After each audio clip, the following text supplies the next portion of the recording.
안녕하세요 구독자님. 이번 시간은 첫 번째 역사 시간으로 고구려의 역사에 대해 설명하겠습니다. 제가 고구려의 역사에 대해 설명하려는 이유는 중국이 역사를 너무 왜곡을 하고 있기 때문에 그거에 대해서 제가 자세하게 설명해 드리도록 하겠습니다. 자, 그럼 시작해 보겠습니다. 먼저 고구려의 그 왕족 계보에 대해서 먼저 보여드리겠습니다. 그럼 표를 보시기 바랍니다.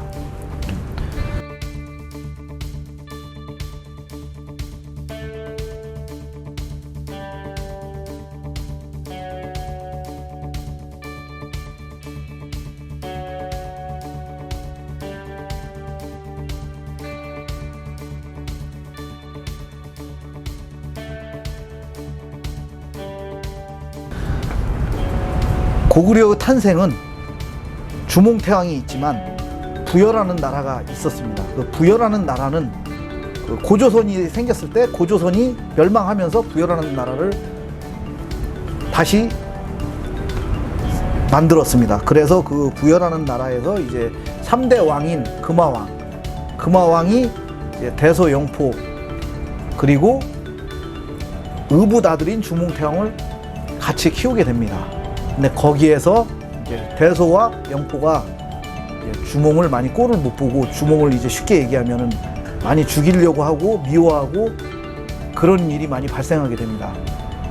근데 어느덧 세월은 지나서 주몽태왕이 한 18 정도 먹었을 때, 이건 제 추측입니다. 18이라는 추측은 그 나이에 먹었을 때 이제 결국 독립을 하게 됩니다. 부여를 결국 떠나게 되는데, 부여를 떠나기 전에 주몽태왕이 이제 그 금화왕과 같이 한나라와 전쟁을 하자고 해서 한나라와 전쟁을 하게 됩니다. 거기에서 전쟁을 하게 되다가 주몽태왕이 이제 그 실족이 돼 버립니다.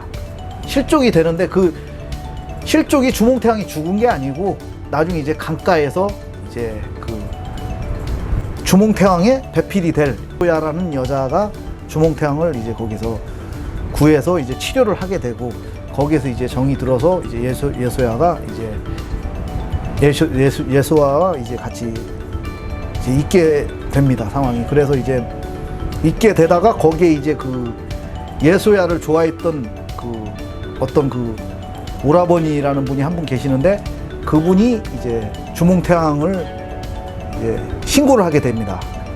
한나라에 이제 말하자면 신고를 하게 돼서 이제 한나라에서 그 중국의 한나라에서 이제 주몽태왕을 잡아가지고 이제 끌고 가는데, 거기에서 이제 나중에 주몽태왕에 대해서 좀 알아보려고 이제 그 부여라는 나라가 원래 그 신녀들이 있었습니다. 신녀들. 그 여미율 신녀한테 그거 여미율 신녀라는 분이 있는데 그분이 그걸 또 이제 그 거기에 갇혀 있는 것 같다, 감옥에. 그 감옥에 가서 주몽태왕을 구출하게 됩니다. 그래서 주몽태왕이 다시 부여로 돌아와서 부여에 좀 있다가 결국에는 이제 부여를 탈출하게 되고, 부여를 탈출해서 이제 새로운 나라를 건국한다는 마음으로 이제 마리, 오이, 협보와 같이 이제 힘을 합치게 됩니다. 그래서 힘을 합쳐서 이제 졸본에 가게 되고, 졸본에서 이제 연타발 군장을 만나게 되고, 연타발 군장의 그 여식인 소선호와 이제 결혼을 하게 됩니다. 그래서 졸본이라는 나라가 이제 고구려라는 나라로 바뀌게 됩니다. 실질적으로 이야기가 이렇게 진행이 됩니다. 근데 부여에 그 주몽의 그 부인이 있었고, 전 부인이 있었고, 그 전 부인의 아들인 유리가 있었습니다. 그 유리왕을 데려와야 하는데 유리왕을 못 데려왔기 때문에 이제 이번에 그 뭐 데려오려고 이제 노력을 많이 했겠지만은 그 생각처럼 쉽게 되지도 않았고, 볼모로 이제 부여에서는 어떻게 해서라도 잡고 있어야 할 입장이었고, 뭐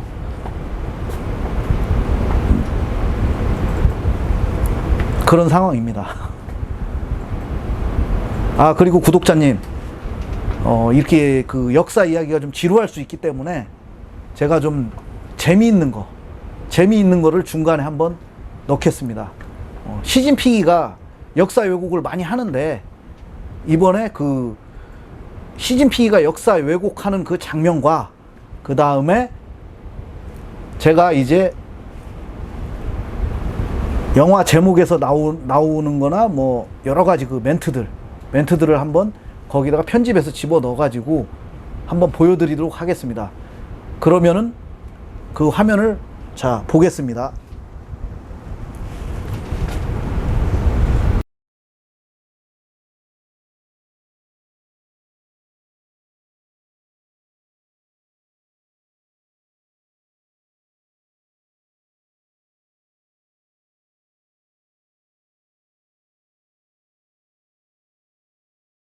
무섭다. 이 뭔 개소리야! 지금까지 시진핑의 개소리를 한번 들어봤습니다. 자, 그래서 이제 역사로 이제 다시 넘어가겠습니다. 역사 이야기로. 고구려의 건국 시기가 668년입니다. 668년에 고구려를 건국하게 됩니다. 동명성왕 주몽태왕님께서. 그래서 이제 그 중원의 그 넓은 우리의, 쉽게 말하면 지금의 만주, 냐오닝 뭐 있는 쪽, 그쪽이 전부 다 우리의 영토입니다. 지금도 우리가 찾아올 영토이고, 중국인들에게 항의할 건 항의하고 국가에서 좀 그렇게 좀 했으면 좋을 것 같습니다.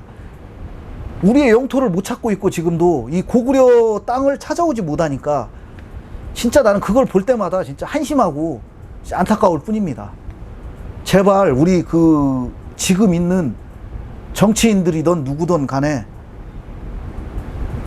우리 역사, 고구려 역사를 꼭 찾을 수 있도록 노력할 수 있는 그런 사람이 좀 있었으면 좋겠습니다.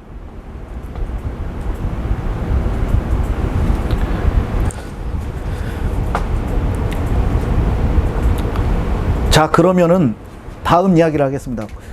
주몽태왕이 이제 죽고 나서 이제 그 주몽태왕의 아들인 유리왕이 이제 2대 왕을 하게 되고, 거기서 이제 3대 왕 무율왕, 3대 왕 무율왕 때 이제 부여의 대소왕, 부여가 멸망을 하게 됩니다. 그때 부여가 멸망을 하게 되는데, 그때 시기는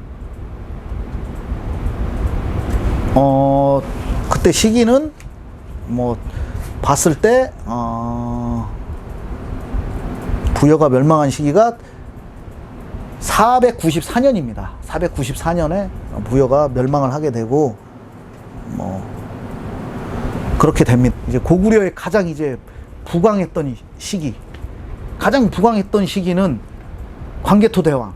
광개토대왕 때 우리의 영토가 굉장히 옛 그 고조선 영토까지 되찾아올 정도 그 능력이었습니다. 되게.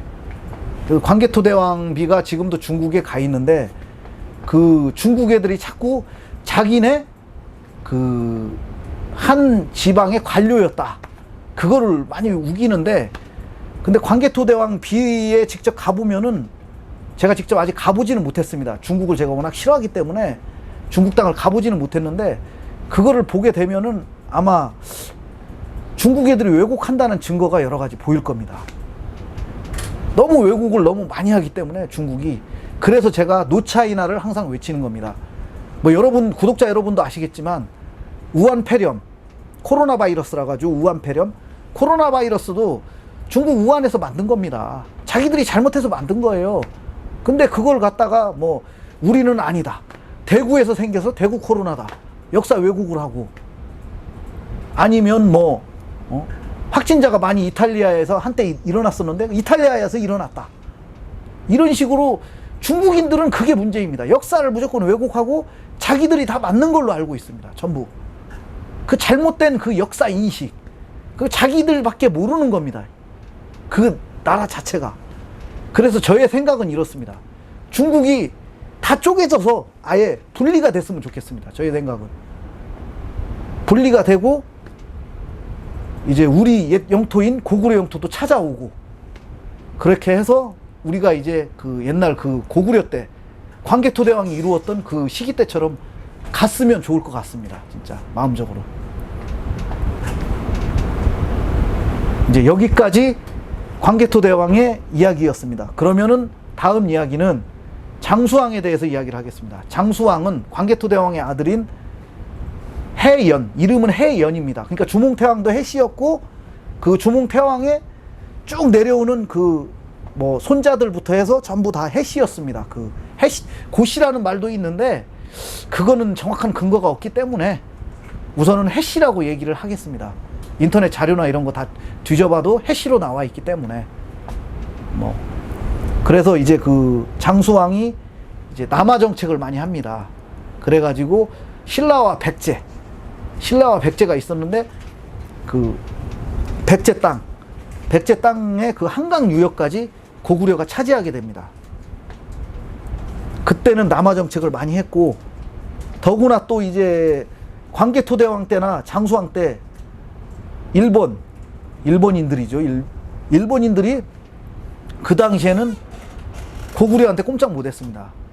지금이니까 일본 애들이 큰 소리 치지 그전에는 완전히 문명도 발달을 못한 나라고 일본이라는 나라가 뭐 여러 가지 모든 게 문화적인 게 모든 게 떨어졌습니다. 군사력이나 뭐 이런 것들도 그렇고 그러니까 쉽게 얘기하면 그 완전 해적보다도 못한 그 뭐 오랑캐 족속 뭐 좀 많이 떨어지는 그런 부족이었으니까 일본이라는 나라 자체도 그렇지만은 그때는 일본이 우리를 침략을 할 수도 없었고 조선 역사에서 보면은 또 일본이 우리 침략한 것도 나오겠지만은 우선은 이제 고구려 역사에 대해서 얘기를 하면서 일본 얘기를 한 건데 이제 상황이 이제 그렇게 됐기 때문에 뭐 우선은 고구려에 대해서 좀 더 자세하게 지금 얘기를 해드리는 거고 이제 고구려가 이렇게 쭉 이어와서 마지막 보장왕 때가 있는데 보장왕이 마지막 왕입니다. 고구려의 마지막 왕. 보장왕 때 유명한 장수가 한 분 있습니다, 여러분. 누군지 아시죠? 두 분이 있습니다. 정확하게 따지면 뭐 연개소문, 그 다음에 양만춘 장군, 안시성의 양만춘 장군, 이 총 두 분이 있었는데 그 연개소문은 저와 똑같은 그런 부분이 있었습니다. 저와 같은 분류의 사람입니다. 왜? 연개소문은 중국을 굉장히 싫어했습니다. 그때는 당나라라고 하죠. 당나라.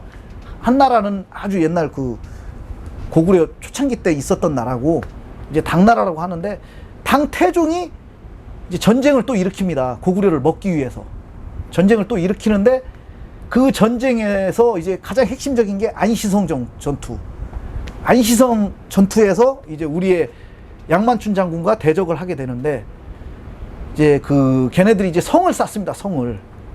큰 성을 하나 쌓는데 말하자면 안시성이 성이 높기 때문에 똑같은 높이로 성을 만들기 위해서 이제 중국의 그 당나라 그 부대 애들이 이제 흙으로 성을 쌓습니다. 성을 쌓는데 그 흙성을 결국에는 무너뜨리게 됩니다. 그거를 했던 분이 대궐중상이라고 그 드라마에서도 나오는데 대궐중상인지 누군지는 모르겠어요. 그걸 굉장한 지략이 있었던 건데 그 양만춘 장군과 이제 뭐 대궐중상, 대조영의 아버지인 대궐중상, 이거는 이제 발해의 역사가 시작되는 장면이 나오는데 이제 그분들이 했던 것 같습니다. 그래가지고 이제 그 흙이 무너지면서 당나라 대군이 철수를 하게 됩니다. 결국엔 많은 피해를 보고 철수하면서 결국 당태종은 양만춘 장군의 화살을 맞게 되어 눈 하나를 잃게 되고 결국에는 당나라로 돌아가서 죽기 전에 아들한테 대고구려는 절대 공격하지 마라. 그러면서 유언을 남기고 죽게 됩니다. 그 고구려의 그 연남건과 연남생, 말하자면 연개소문의 아들인데 그 두 아들들이 권력 다툼을 결국 하게 됩니다.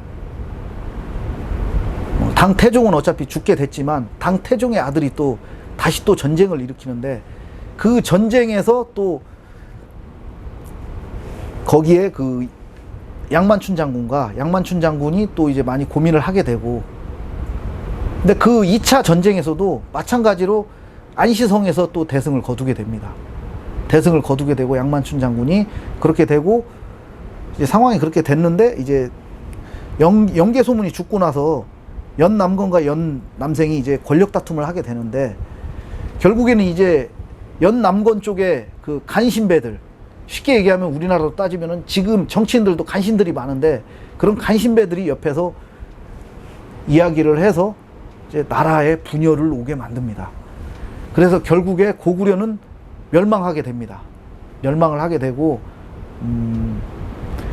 그 연남생이나 연남생이 이제 연남건이 먼저 죽게 되고 연남생은 이제 당나라로 끌려가서 결국엔 죽게 되고 이제 거기에서 이제 대조영이라는 분이 또 나옵니다. 여기에 대궐중상의 아들인 대조영 그 장군이 이제 새로운 나라를 또 세우게 됩니다. 발해라는 나라. 근데 발해에 대한 역사는 다음에 또 소개를 하겠습니다.